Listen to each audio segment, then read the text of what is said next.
Hey everybody, Matt X here, and today is not an episode of the Poke Historian, at least not in the traditional sense. I don't really want to talk about any old cards that I've been liking lately or any new cards that have really piqued my interest. I thought with everything going on in the card market, it might be fun just to talk about kind of the history of more of the recent Pokemon market booms and how things have changed and how we've kind of gotten to where we're at today, and to see like just how much things have changed in the last few years and the ups and downs that have gotten us there.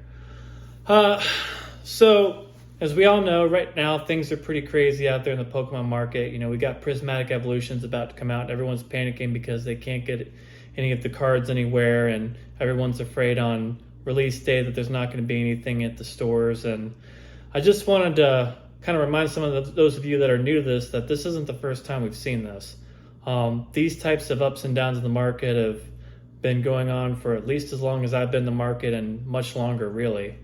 So I started probably getting back into Pokemon cards around like 2017, 2018. And of course, I focused on getting some of the vintage cards I always wanted when I was a kid. So I was picking those up, around 2017. I picked up, for example, Crystal Lugia, some of the cards from Neo Destiny that I wanted, and just cards I'd always been eyeing. But I really didn't focus too much on the newer stuff. But then around 2019, I started hearing of something online called Hidden Fates. And I was reading on Reddit, and like everybody was wanting these cards from this set. Like there were a bunch of like shiny Pokemon in the set. It was the first time there was this many shiny Pokemon. Everyone was going crazy about it. So, I was out with my ex, who I was dating at the time, and we were at the store, and she was thinking about getting some Pokemon cards. And I remember telling her, like, well, if we're gonna get some cards, we should try and get this Hidden Fates set. So we went over to Target, and we were thankfully able to find some.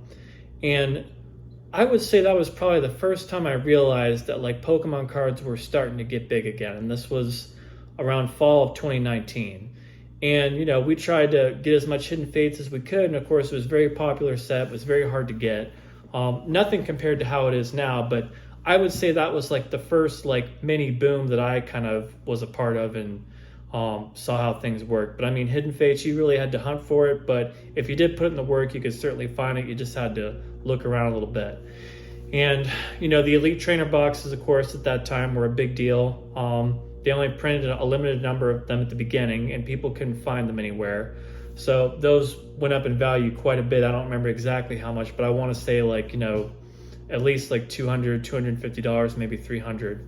It was quite a bit, but you could find like the little tins and stuff of Hidden Fates everywhere. So that was pretty fun. Of course, Hidden Fates continued on for a while, into like 2021 even, I think. And then 2020 happened. And of course, early in 2020, as we all know, that's when COVID hit. And, that was a very strange time, as we all know. A lot of people were inside hanging out and discovering their old hobbies and whatnot. And I would say probably right around the time that COVID hit, I started noticing an uptick in a lot of the vintage cards I'd been eyeing. And I remember at that time I was trying to get a first edition base set Charizard. And like I would look at the prices every week, and they kept going up and up and up. And I'm like, what the heck is going on here? Like these cards are getting crazy expensive. So with that in mind, I ended up actually getting myself a first edition Charizard. And then like, of course, after I bought it, it kept going up and up. And I remember telling my friends like, hey, Pokemon cards are getting real big again. If you got some interest in this, you should take a look at it. The vintage cards are just blowing up. And of course, a lot of the people I was friends with at the time and still am today, they started going ahead and getting involved in cards too. And we all started again, like really kind of focusing on getting a lot of our vintage cards through a lot of 2020. And I would say other than Hidden Fates during that time, like there still wasn't like a lot of attention being focused on like the modern Pokemon cards. It was all about the vintage cards. And man, I remember I picked up my Mario Pikachu like in the spring on Amazon for $200. And like, you would never buy a card like that on Amazon today. I mean, that's crazy talk, but I got it for $200 on Amazon like during that time, because like I said, at that time, the modern cards still weren't that expensive. It was all about vintage, especially like base set through, I would say, the E-Series. That's what everybody was focusing And then, of course, throughout 2020, we had the Sword and Shield base set that came out. You had Rebel Clash. Nobody really paid much attention to that. In fact, even going back to 2019 real quickly, nobody was really paying attention to Cosmic Eclipse or Unified Minds much either. And of course, those sets ended up being huge. And then, of course, Darkness Blaze came and went. People were somewhat excited for that set. We had the new Charizard VMAX, but didn't really stir up that much interest either. And I would say the interest in Modern really picked up with Champion's Path, and that was like September of 2020. And that's when everyone really started paying attention to the Modern cards. You had the new Rainbow Charizard, you had the shiny black Charizard, the Charizard V, and like everybody was eyeing that set, especially all these people that had jumped back into the hobby. And of course, I remember when it was released, it was a huge success. Even with that set, though, you're able to find it in stores. I remember going to Walmart on release day and buying, I'll admit it, I bought a couple of Elite Trainer boxes and flipped them online because they were going for like double, triple what the market price was for some reason, which I thought was strange because well, why is this going for so much money online when I can just walk into the store and get it? But, I did do that. I got a couple of them and I flipped them online and I bought more vintage cards with that money. But people were just going nuts for that set. That Rainbow Charizard went up so much in value, and so did the shiny Charizard V. And then, like, right after that, that's when things really got crazy, because then it became apparent that Logan Paul, of course, the YouTuber who's turned boxer and whatever the hell he is, like wrestler, whatever, got into the frame, and he started getting interested in first edition base set cards particularly. He did that box break. And of course, once he did that box break, the interest was already there, but things just went through the moon at that point. Just everybody started jumping in on vintage. And of course, Champion's Path continued to do very well. And then after that, Vivid Voltage was coming out. People were moderately excited for that set. I remember I personally was really excited for that set. I remember my friends were, like, we all wanted to get the new, I forget what they were called. Was it the Radiance or whatever they were called? The new rare category they had. I can't think of the name right now. And of course, like the Chonkachu too. Like everyone was really excited about those cards. The Amazing Rares, that's what they're called. So everybody was really excited about that set. I picked it up on release, no problem. I think I ordered online, and me and my ex, we opened the cards, had a good time with it. And then, once the initial batch was gone, Vivid Voltage just took off. Like, it was crazy. Like, everybody wanted the set. You couldn't get it anywhere. There were no reprints in sight, and the set was just out of control. I know a lot of people have compared this to Surging Sparks, and like I really do see the comparison. Like, they're both Pikachu sets. They both kind of were available at release, but then spiraled out of control. Both had that very expensive Pikachu card that everybody wants. So like, there are some comparisons there. I don't know. I'm not saying Surging Sparks is going to end up like Vivid Voltage, which of course to this day is still, moderately priced. But there's certainly the possibility. So yeah, at that point, everything was just going nuts. We're probably now, we're in 2021 early. Vivid Voltage is crazy. Everybody is hardcore in on the vintage stuff. And, going back to Logan Paul real quick for a sec, like, you have to remember, like, Logan Paul didn't cause the boom. Logan Paul jumped in because he liked the cards and became aware of the boom, like a lot of us did during 2020. And then his influence just made things a lot worse. But like, the boom was already there on vintage cards before Logan Paul jumped in. That whole 2020 year of COVID was, cards going up and up. Like, I know because I was there getting cards, and my friends were getting cards, and we were watching it happen in real time. So anyways, then going back to 2021, then we had Shining Fricking Fates, the sequel set to Hidden Fates. God, everybody was so excited for that set. And of course, now you have the shiny Charizard VMAX in there, the sequel card to the shiny Charizard V that was in Champion's Path. And people were just nuts about that. And when that set came out on release, you could not find it anywhere. You couldn't get it on Pokemon Center. You couldn't find it in stores. It was just out of control. And, people were charging double, triple market value to try and flip those things. And I'm sure a lot of them were successful. And then, Shining Fates got so bad, and so did Vivid Voltage. Eventually the Pokemon company, they heard about all this and they were aware.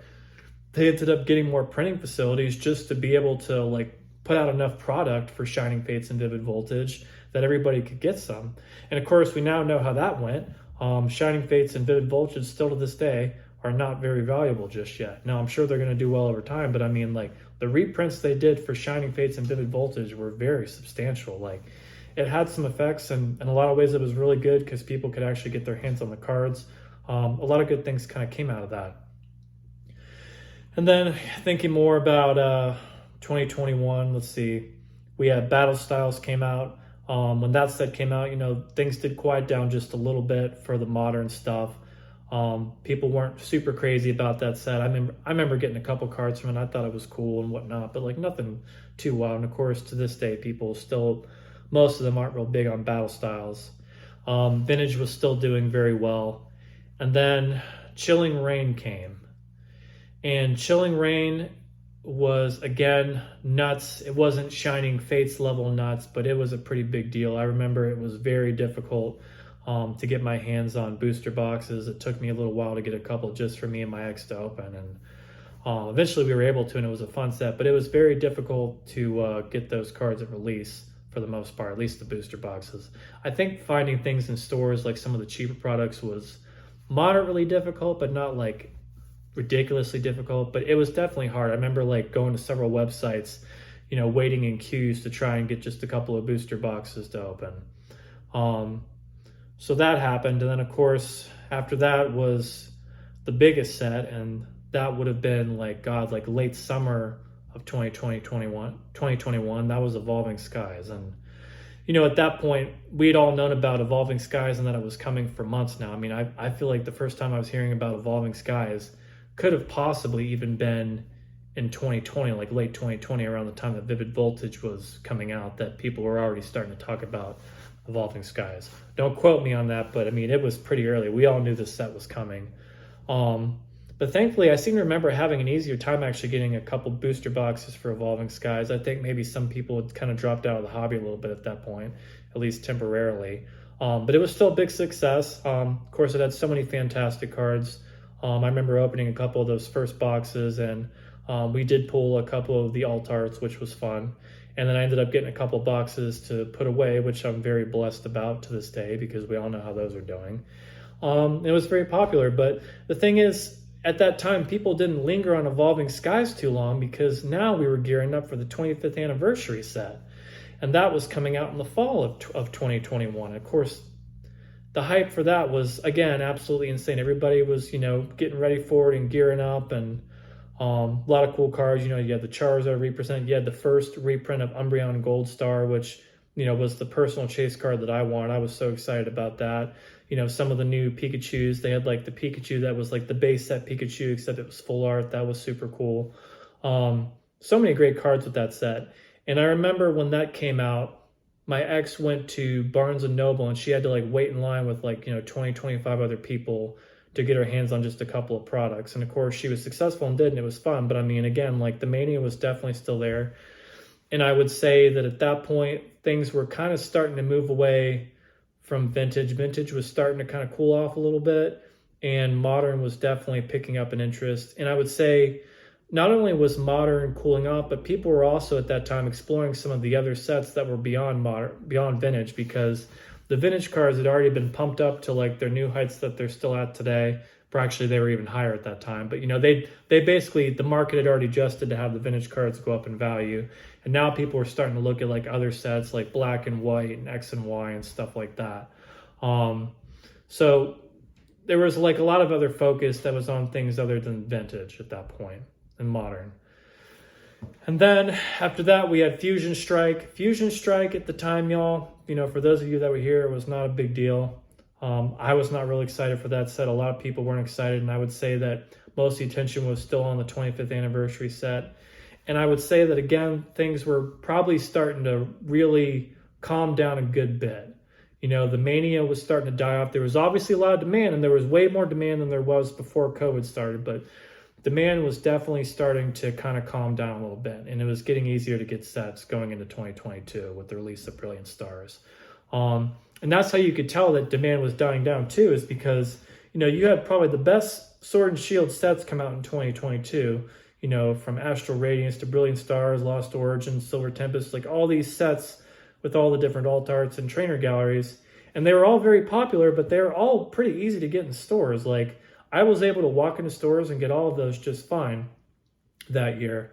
So I would say that there was demand for the modern stuff at that time, but like it wasn't anything real crazy. It was just, I'd say it was a healthy amount of demand where it's like people were enjoying the cards, collecting them, but it wasn't like absolute mania anymore. That had really kind of died off, and vintage had really kind of like, I wouldn't use the word collapse, but I would also say that one had died off a little bit too. Prices were adjusting and going down just a bit on some of those cards. And that was pretty much 2022. I don't remember anything else noteworthy really happening that year.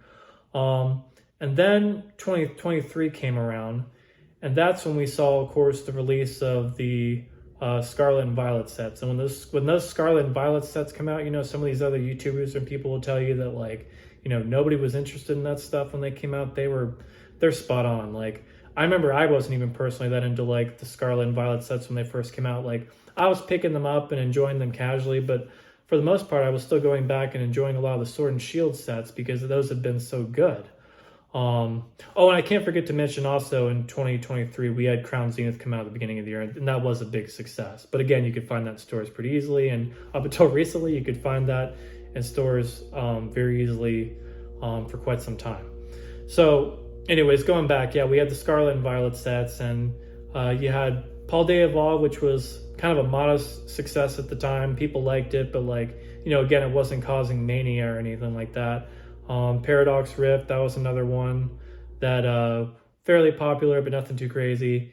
And even 151 came out in like late summer of 2023. And I tell you what, like, again, people were excited for it, but like, it wasn't anything insane. Like, I walked into the store casually on release day, picked some stuff up, and went on my merry way, and it was great. All the 151 stuff didn't start till later. So that was pretty much the gist for 2023. I guess the highlight of the year was probably Crown Zenith, and then we had 151 come out later. And then that takes us into 2024, which of course was last year, and last year was interesting. Of course, that's when things kind of started to pick up again. And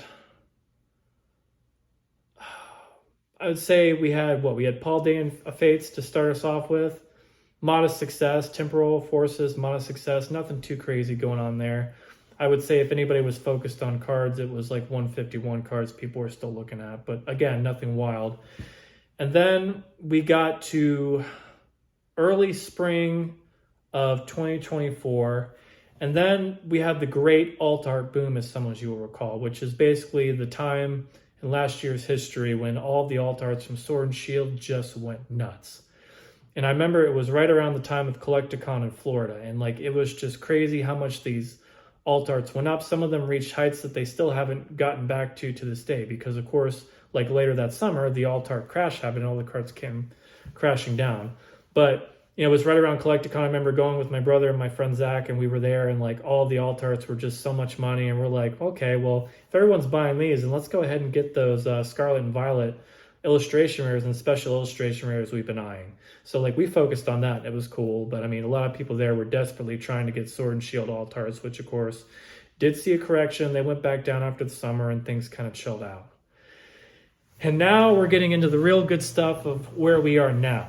So I don't know exactly what happened, but in the late summer, early fall of last year, all of a sudden, everyone just started paying attention to 151, like a whole year later. And it was the strangest thing. All of a sudden, it was blowing up and people were buying out the products in the stores. You couldn't get anywhere. People were starting to fight over the products at Costco.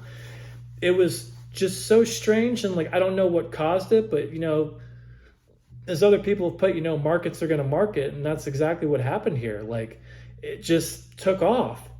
And then right after that, then the Pocket Pokemon TCG app launched, and that kind of got people interested. So between those two things, like, everyone just started kind of really getting into Pokemon.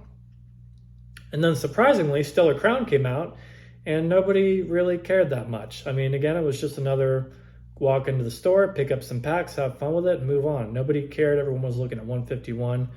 But for whatever reason, although everyone ignored Stellar Crown, when Surging Sparks was in the pre-order phase, everyone started paying attention to that set. And I don't know what it was. It was probably just right set, right time. I still to this day don't think that set's any better than Paradox Rift or Paul Day Evolve. But hey, people are going to think what they're going to think. And of course, we know how that went. You know, pre-orders went from 110 to 120 to 30, 40, 50, 60. And of course, you know, now the boxes were released and everything's going for what, around like $250 for a sealed booster box of Surging Sparks. So yeah, things just got really out of control during that time. And of course, the Pikachu went up to north of $500 upon release. I remember I actually pulled one and sold it for $500 on eBay. The card sold within like 5 minutes. I'd never seen anything like it in my life. But you know, people think it's that valuable, so they're gonna go ahead and pay those prices, I suppose. And then of course, around that time, Prismatic Evolutions, the pre-orders were announced for that. We all know how that went terribly and everything sold out. And that brings us up to modern day with kind of where we are now with the new Prismatic Evolution set to come out. So I just want to do this video, just number one, just to have kind of like, you know, record of like my recollection of how these last few years went with the boom and bust of the COVID Pokemon market, and see, you know, there might be some lessons here to learn from this new market boom we're in. Like, I don't think it's going to last forever. And I would guess with the way things have been going with Surging Sparks and with Prismatic Evolutions, a large reprint would not be out of character for Pokemon to do at this point.